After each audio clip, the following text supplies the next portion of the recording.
It was supposed to be a fun little family thing. Spit in a tube, wait 6 weeks, and laugh over who got the most Viking blood. Instead, I learned my entire life was a lie. My uncle is my biological father. And my mom? She's been sitting on this nuclear secret for almost 30 years, smiling like everything was normal. I don't even know who I am anymore. I don't think I ever did. Growing up, I was the smart one, the golden kid. My older brother, Jamie, was the athlete. Mom used to say I got my brains from her, and Jamie got Dad's stubborn streak. But if you looked at us long enough, you'd start noticing the cracks. Jamie looked like Dad. I didn't. Jamie had Dad's deep-set eyes, square jaw, and that ridiculous dimple in his chin. Me? I had darker hair, different eyes, and a sharper nose that never quite fit the family lineup. Uncle Rick was Dad's younger brother, always around but never really in the picture. He lived in the same city, single forever, no kids. Growing up, he was fun Uncle Rick, the guy who snuck us candy and let us watch R-rated movies. But he also gave me weird advice sometimes.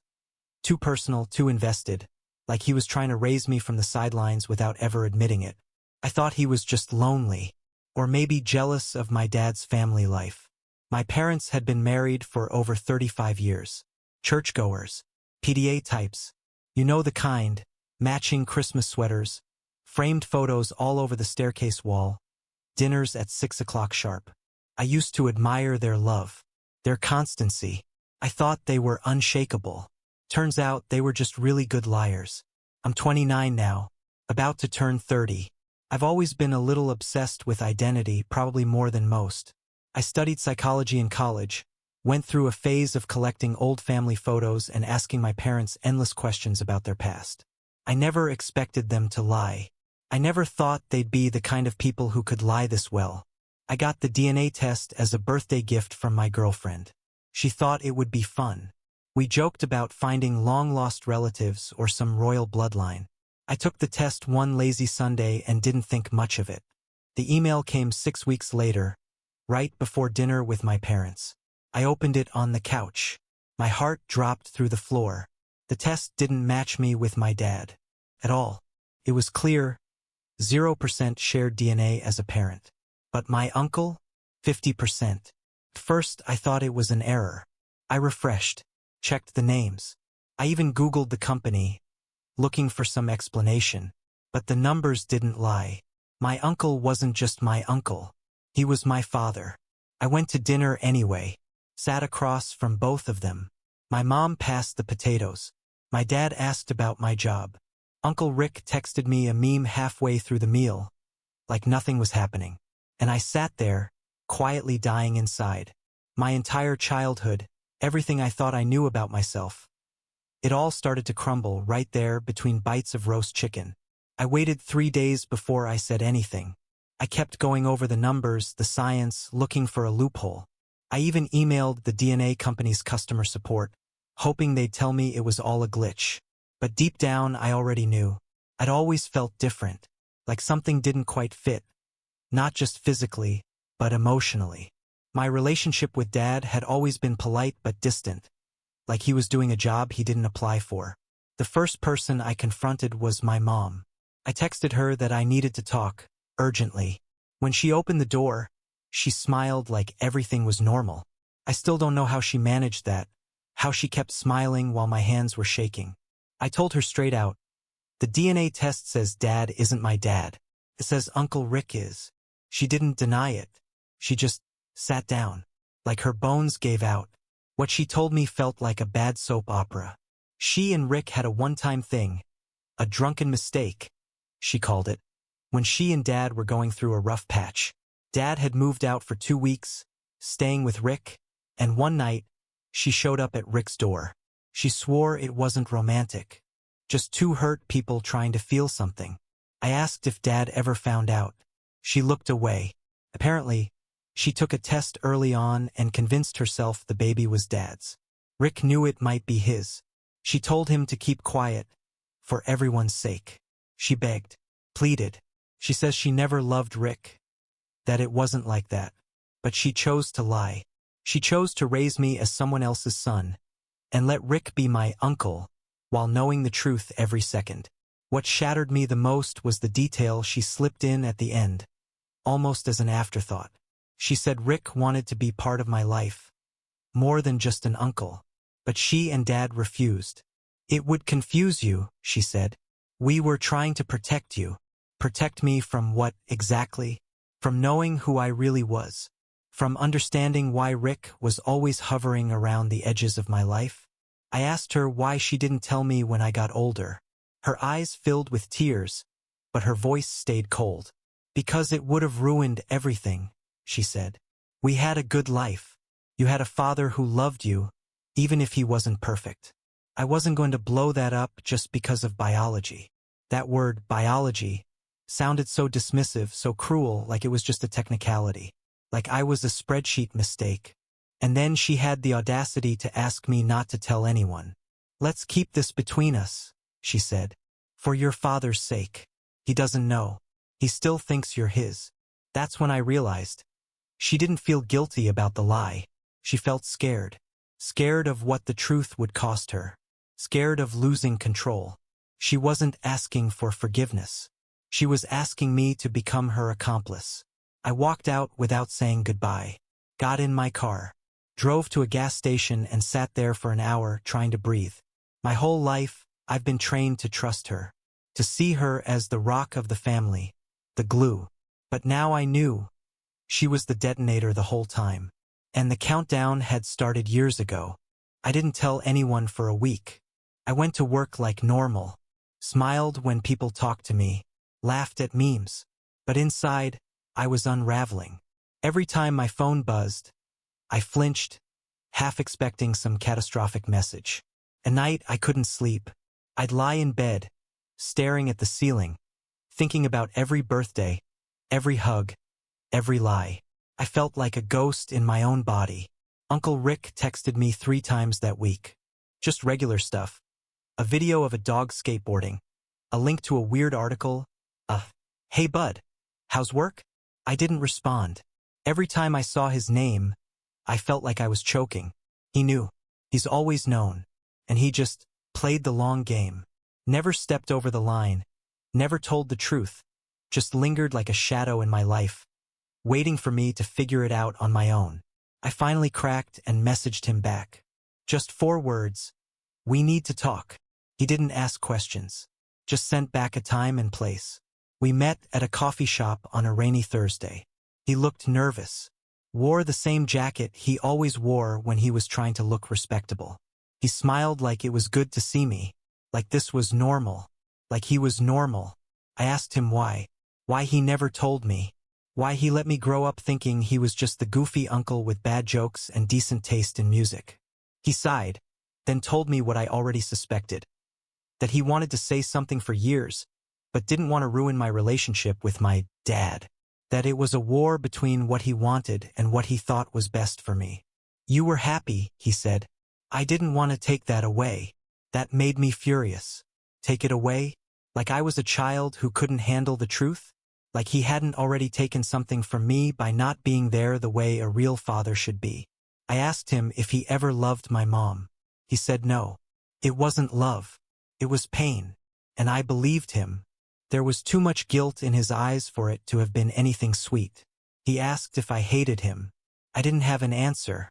I still don't. Hate feels too simple, too clean. What I felt was messier. Betrayal, grief, confusion, longing. I told him I didn't know what I felt. That I wasn't sure I wanted to have a relationship with him now. And that hurt him. I saw it. He nodded and said, "You have every right to feel that way." But that didn't make it easier. I left the cafe and sat in my car, just crying. Ugly crying. The kind that leaves you drained and hollow. I realized I had no idea who my father was anymore. Was it the man who raised me, who taught me how to ride a bike and shake hands properly? Or was it the man who'd been on the sidelines my entire life, aching to say he loved me but too afraid to break the silence? And then there was Dad, the man I still hadn't confronted. The one person in this twisted triangle who didn't know the truth. Or maybe he did know, and just buried it deeper than I could imagine. Every time I looked at him now, I felt like a traitor. like I was guarding a truth that would break him. But I also felt angry at him for not seeing it, for not asking. It happened at Jamie's engagement party. Of course it did, because the universe loves irony. We were in our parents' backyard, under those cheesy white string lights Mom always puts up for special occasions. Everyone was there. Family, friends, people from church. Uncle Rick too, of course, laughing with a beer in his hand like he wasn't a living landmine. I tried to avoid him. I tried to avoid everyone, really, but the longer the night went on, the more claustrophobic it felt. Every smile felt fake. Every toast sounded hollow. I watched my dad beam with pride as he clapped Jamie on the back, and I thought, he thinks he raised both of us. I felt like I was watching someone else's movie, trapped in the wrong scene. Then someone made a joke. I don't remember who. Maybe it was Jamie's fiance's dad, or one of the cousins. They said something like, "You and Jamie are so different. Funny how genes work. Huh." And everyone laughed. Laughed. I don't know what snapped in me, but suddenly I was standing. My heart was pounding. I could feel the heat crawling up my neck. I didn't plan to say it. I swear I didn't.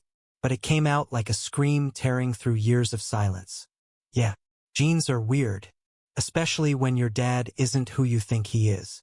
And the laughter died instantly, just evaporated. All heads turned. My dad furrowed his brow.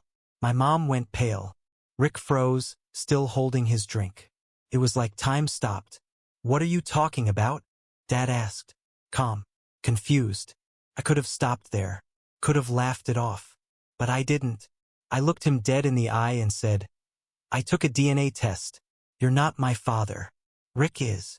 And in that moment, the whole backyard seemed to hold its breath. Someone dropped a glass. I heard it shatter. Then silence. My dad's face twisted, confusion giving way to denial, then to something worse. Pain. Real, raw pain. "That's not true," he said, almost pleading. "Tell me that's not true." My mom started crying. Not soft tears, choking sobs. Rick said my name once, just once, but I didn't even look at him. My focus was on the man I had called Dad my entire life, watching his world collapse in real time. Jamie grabbed my arm, tried to pull me aside, but it was too late. The truth was out. There was no putting it back. I stood there, shaking, barely able to breathe. I wasn't trying to ruin the party. I wasn't trying to destroy anyone's life. But I had been living in this quiet hell for weeks, and something inside me needed the lie to die in the daylight, even if it burned everything with it. My mom tried to speak, tried to say it wasn't how it looked, that it was complicated, but the damage was done. My dad just walked away, out of the yard, out the side gate, into the dark. He didn't even take his keys. That image is burned into my memory, the man who raised me walking away like a stranger. The house was silent for 2 days after the party. No calls, no texts. My dad didn't come home. Jamie stayed with his fiancée. I stayed in my apartment, replaying everything over and over until my brain felt bruised. The guilt hit hard, but so did the anger. I hadn't meant to destroy anything, but hadn't they destroyed something first? And just pretended it never happened? On the third day, Jamie showed up at my door. No warning, just knocked and walked in when I opened it. He didn't say anything at first, just stared. Then finally, "Is it true?" I nodded. He didn't cry. He didn't yell. He just sat down on my couch like someone had pulled the floor out from under him. "I keep thinking about Christmas," he said. "You and Dad building that model train. I keep thinking." Did he know? I told him I didn't think so, that Mom said he never found out. Jamie laughed. A bitter, broken sound. "How the hell do you not know your kid isn't yours?" I didn't have an answer. All I could say was, "I think he loved me too much to question it." And that made Jamie cry. Not loud, just quiet tears that he tried to wipe away like they were betraying him. My mom called me the next day. Her voice was raw. "He won't speak to me," she said. "I don't know what to do." I almost told her I didn't care, but I did. Of course I did. I told her she should have come clean, that the lie hurt more than the truth ever could have. She said she never thought it would come out. that she believed she could carry it to her grave. And maybe she would have if not for the damn test. Rick tried to reach out too. He left a voicemail. Just said, "I'm sorry. For everything. I haven't responded. I don't know if I ever will." Part of me wants to scream at him. Part of me wants to sit with him and ask what kind of man lets his son grow up without ever calling him Dad. But mostly I want distance. I want space to figure out what I feel without his eyes on me. People started talking. Cousins called. An aunt sent a Facebook message. Somehow the news got out, and the family splintered. Some people blamed my mom. Some blamed Rick. A few blamed me. One cousin even said, "You should have just kept it quiet. Why blow it all up?" But it wasn't about blowing it up. It was about being sick of living in a house made of fake smiles and foundation cracks. I saw my dad again 2 weeks later. He came to my apartment, asked if we could talk. He looked like he hadn't slept. He said he felt like a fool, that he kept thinking back to moments, things he'd ignored, doubts he'd buried. "But I loved you," he said. "I still do. That doesn't change." And that broke me, because I realized love isn't always about DNA.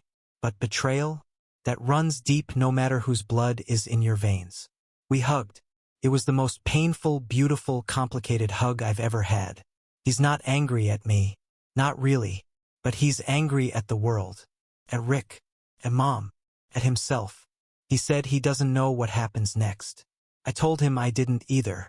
We're both just floating now, tethered only by memories and the faint hope that something resembling family might still be salvageable. It's been 3 months since the truth came out. Feels like longer. Feels like I aged a decade in weeks. People talk about identity like it's this fixed thing, a name, a bloodline, a family tree. But I've learned it's more like wet clay. You shape it, it dries, and then someone smashes it back into a lump without asking. And now I'm left trying to rebuild myself from a story I never consented to. My mom and dad are separated. Not officially divorced, not yet. But there's space now. A canyon. She's still trying to explain, to apologize, to frame it as something that happened in a moment of weakness. But that weakness lasted almost 30 years.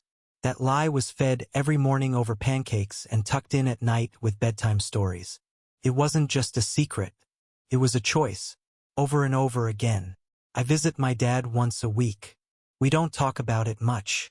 We watch baseball, argue about movies, order the same Thai food we always did.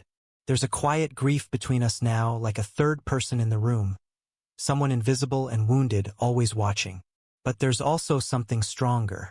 A strange kind of love that survived the fire. It's not unburned, but it's still there. Jamie's wedding is still happening. He told me he doesn't want me to give a speech anymore, though. Said it would be too complicated. I get it. I do. But it stung like hell. We were supposed to be brothers. Now I'm not sure what we are. He said he forgives me, but every time I see him, I feel a wall that didn't used to be there. Made of confusion, shame, and things neither of us can say out loud. As for Rick, I haven't spoken to him since that voicemail. I don't know if I ever will. Maybe I'm not ready. Maybe I never will be. Part of me wants to sit down with him and ask the questions that haunt me at night. Did you ever want to claim me? Did you ever almost tell the truth? Did you love me from a distance? Or just keep the secret because it was easier? But the bigger part of me can't face him yet. Maybe that's cowardice. Maybe that's survival. I've been going to therapy. That's the most honest sentence I can write. I'm trying to understand the anger without drowning in it. Trying to find out who I am without the family myths. It's slow. Some days I feel okay. Some days I stare at old photos and wonder if I was ever really smiling, or if I was just posing for a reality that never existed. Some nights I dream about being a kid again, before the world cracked open. If you're reading this hoping for some kind of neat ending, some redemption arc, or forgiveness wrapped in a bow, I'm sorry. This isn't that kind of story. The truth didn't set me free. It wrecked me, but it also made space. Space to be real, to be angry, to ask questions I wasn't allowed to ask before. Maybe that's worth something. Maybe not. But I know this. I'd rather live with an ugly truth than a beautiful lie. And now, at least, the mirror reflects me, not the fantasy my parents built. Scars and all.